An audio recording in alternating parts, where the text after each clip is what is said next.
Cinema ప్రేక్షకులు నమస్కారం. నేను మీ ప్రశాంత్ గుండీలా. కూటమి సర్కార్ ఏర్పడిన 8 నెలల తర్వాత మొట్టమొదటిసారిగా ముఖ్యమంత్రి నారా చంద్రబాబు నాయుడు ఆంధ్ర రాష్ట్ర ప్రజలకు సినిమా చూపించడం మొదలు పెట్టారు. ఏదైతే మహేష్ బాబు సినిమా వరత్ అనే నేను సినిమాలో చూపించిన విధంగా పూర్తిగా ట్రాఫిక్ లో ఉండే ఏవైతే చలానాలు ఉన్నాయో ఆల్మోస్ట్ విపరీతంగా పెంచేసిన పరిస్థితి.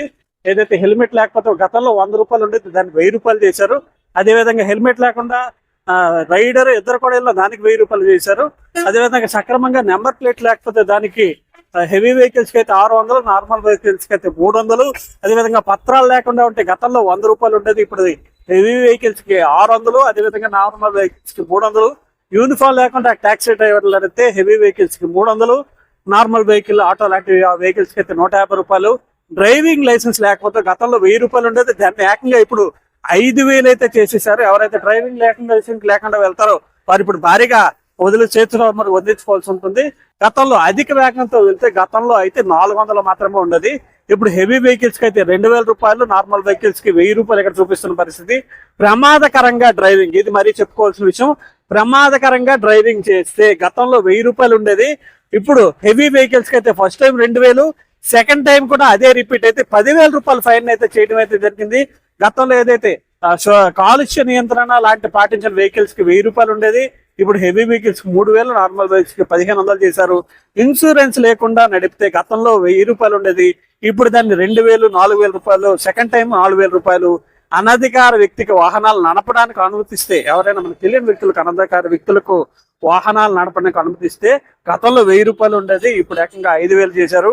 ట్రిపుల్ రైడింగ్, గతంలో ఎక్కువగా దొరికేవారు ట్రిపుల్ రైడింగ్, గతంలో కేవలం 1000 రూపాయలు. ట్రిపుల్ రైడింగ్ లో ఎవరైనా దొరికితే కేవలం 1000 రూపాయలు ఉండేది, ఇప్పుడు ఫస్ట్ టైం ట్రిపుల్ రైడింగ్ లో దొరికితే కనుక 1500. అదే వెహికల్ నెంబర్ మీద రెండోసారి కూడా రిపీట్ అయితే దారుణంగా 10,000 రూపాయలు అయితే ట్రిపుల్ రైడింగ్ అయితే అంత పెద్ద చలానాన్ని అయితే విధించడం అయితే జరిగింది. దీనిపై పెద్ద ఎత్తున ఎలా ఏదైతే ఇది ప్రకటన చేసింది మొదలు ఆంధ్ర రాష్ట్రం మొత్తం కూడా ఒక అలజడే రేగిందని అయితే చెప్పుకోవచ్చు. ఈ నేపథ్యంలో సిక్కోలు ప్రజలు ఈ ఫైన్లపై ఎలా స్పందిస్తారో వారి మాటల్లో తెలుసుకునే ప్రయత్నం చేద్దాం. నాతో రండి. చూడొచ్చు 51% పెరిగిపోయి అన్ని చలానాలు, ఎలా అనిపిస్తుంది? నా పేరు కొండ సింహాచలం అండి, శ్రీకాకుళం టౌన్. అతి రోజుల్లో యువత బాగా స్పీడ్కి వెళ్ళి తప్పులు చేస్తున్న మాత్రం సహజమే, కానీ సామాన్యులు భరించడానంత ఫైన్లు వేస్తున్నారు. ఇదివరకు రాంగ్ ఇదైతే 100 రూపాయలు, 50 రూపాయలు వేసి సరిపెట్టేవారు. ఇప్పుడు 1000 మీద ప్రజలు కట్టాలంటే మహా కష్టమండి. ఎందుకంటే సామాన్యులు రోజు రెక్కాడితే డొక్కాడిన ప్రజలు ఉన్నారు. అలాంటి వాళ్ళ మీద భారం వేయడం అనేది ప్రభుత్వం మంచిది కాదు. ఇటువంటి క్రమశిక్షణ తీసుకోవడం మంచిదే. ఈ చర్యల వల్ల ఎవరైతే ఈ తప్పులు చేస్తున్నారో వాళ్ళ లైన్లోకి వచ్చే పరిస్థితి ఉంటుందా? ఇది కావాలని చేసి తప్పులు కాదండి, వాళ్ళు ఏదో అర్జెంట్గా వెళ్ళవలసిన పరిస్థితిలోనో లేదా వాళ్ళకి ఏదో వేరే దీని మీద ఉండి జంప్ అవడం పొరపాటు జరిగినవే, కానీ వీళ్ళు కావాలి చేయవలసిన ట్రాఫిక్ నిబంధనలు దీన్ని ఉల్లంఘించడం మాత్రం కాదు. వాళ్ళ అవసరాలు బట్టి వెళ్ళేటప్పుడు తప్పులు జరుగుతాయి, కానీ తప్పుకి సమానంగా సరిపడే ఫైన్ వేయాలి తప్ప మితిమీరిన ఫైన్ వేస్తే వాడి లైఫ్ వాడి ఇంటికే చూస్తాడు. ఎలా ఉంటే బాగుంటుందని మీరు భావిస్తున్నారు? ఎలా ఉంటే బాగుంటుంది?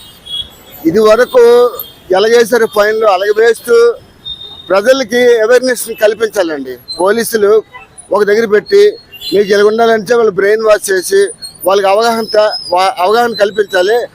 అది ఇదివరకు ఇంకో విజయవాడ అడ్డులో కూడా ఏంటంటే ఈ రాంగ్ రూట్ వెళ్ళిన వాళ్ళకి హెల్మెట్ పెట్టుకున్న వాళ్ళకి కూడా పక్క పిలిచి ఒక 1 hour 3 hours వాళ్ళకి ఒక పనిష్మెంట్ ఇచ్చి పంపిస్తున్నారు. ఆ విధానం బాగుంది. వాడికి ఈ వైపులు కాకపోయినా రేపైనా వాడికి గుర్తుండి అటువంటి తప్పు చేయడానికి కొంచెం జంకుతాడు. అదేని విపరీతం ఫైన్లు వేస్తే వాడు తట్టుకోలేరు. ప్రజల్లోని లేనిపోయిన ఒక రెవల్యూషన్ పెరుగుతుందండి.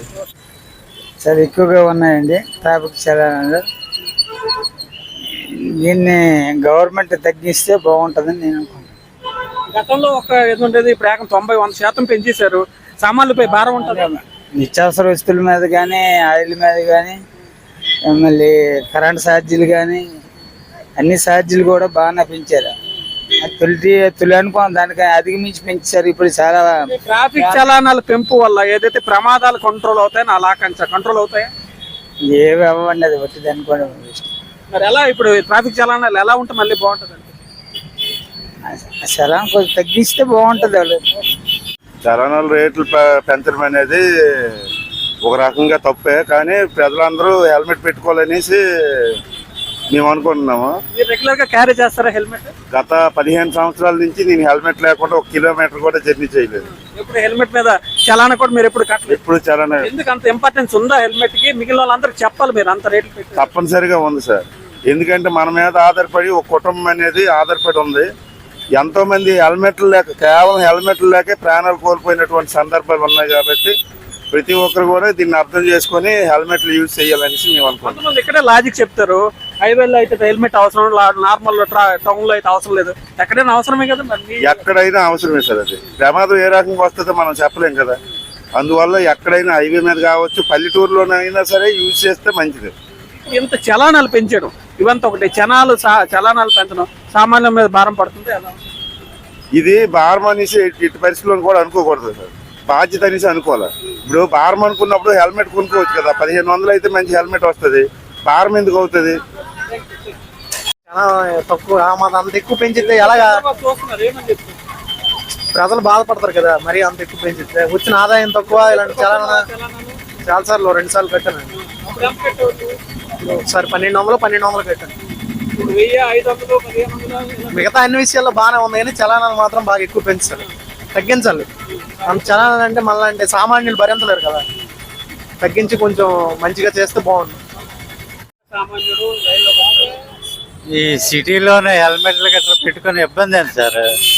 ఇప్పుడు ఇన్నాళ్ళగా పూర్వంలాగా సైకిల్ మీద నడిచి వెళ్ళాము. ప్రతి ఒడికి బండి అవసరం. అలాంటిది రూల్స్ పెంచేసి NH5 హైవేలో ఇది రూల్స్ పెంచితే బాగుంది. హైవేలో హెల్మెట్ లేకుండా నడుస్తున్నారు, ఎవడు పట్టించుకోవడం లే. ఇక్కడ మాత్రం లేనిపోయిన రిస్ట్రిక్షన్స్ గతంలో ఎప్పుడు పట్టుకున్నారు మీరు చలానా? కట్టాం సార్. వెళ్ళి వేణస్వాడ రాంగ్ పార్కింగ్ అనేసి 800 వేసారు. ఇప్పుడు అది 1500, 5000. 5,000 అన్నెసరీ వేస్ట్. గవర్నమెంట్ దీని మీద దృష్టి పెట్టాలి. అనవసరం వేస్ట్. ఇన్కమ్ రావాల్సిన దగ్గర ఇచ్చేయడం లేదు. ఈ వేస్ట్ సామాన్య మానవుడి దగ్గర ఈ భారం వేసేస్తుంది. ప్రస్తుతం మనతో మరో వాహన చోదకుడు ఉన్నారు, ఆయన మాటలో తెలుస్తుంది. అయ్యా, కొత్త చలానాలు ఎలా అనిపిస్తుంది? బాధులు కానీ చలానా కట్టడానికి పెద్దగా ఇబ్బంది ఏం కాదు. కానీ పార్కింగ్ చేసుకునే స్థలాలు ఎక్కడ ఉన్నాయి? ఈ కార్పొరేషన్ కానీ, ఇక ట్రాఫిక్ వాళ్ళు కానీ ఎక్కడైనా ఏమైనా దాని స్థలాలు కేటాయించారా? స్థలాలు కేటాయించకపోతే వాహనాలు ఎక్కడ పెట్టుకుంటారు? ఏ షాపింగ్కి వెళ్ళినా బహుళ అంతస్తుల షాపులు ఉన్నాయి, ఎవరికి పార్కింగ్ స్థలాలు లేవు. కనీసం దానిపై దృష్టి సారించడంలో అధికారులు పూర్తిగా వైఫల్యం చెందారు. ఈ రోడ్డును సెంటర్ పార్కింగ్ ఎందుకు చేశారు? ఆ షాపులు లేదు కాబట్టి, పార్కింగ్ లేదు కాబట్టి సెంటర్ పార్కింగ్ చేశారు. మరి వీళ్ళందరూ ఎవరికి మామూలు ఇస్తున్నారు? ఎవరికి ఇస్తున్నారు మామూలు? ఇది అధికారులకు అందుతుందా, ఎవరికి అందుతుందా?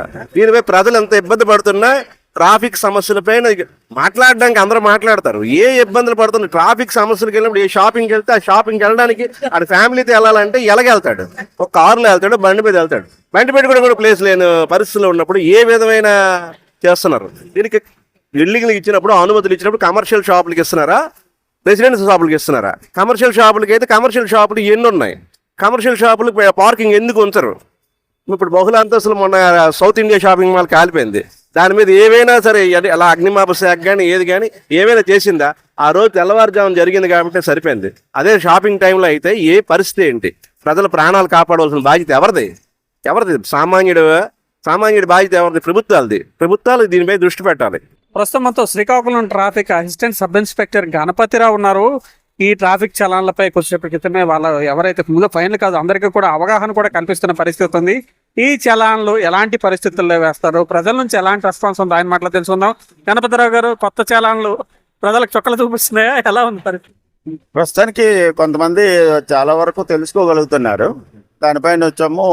ఇన్నాళ్ళ కంటే ఇప్పుడు ఎక్కువ మంది హెల్మెట్ పెట్టుకొని వస్తున్నారు.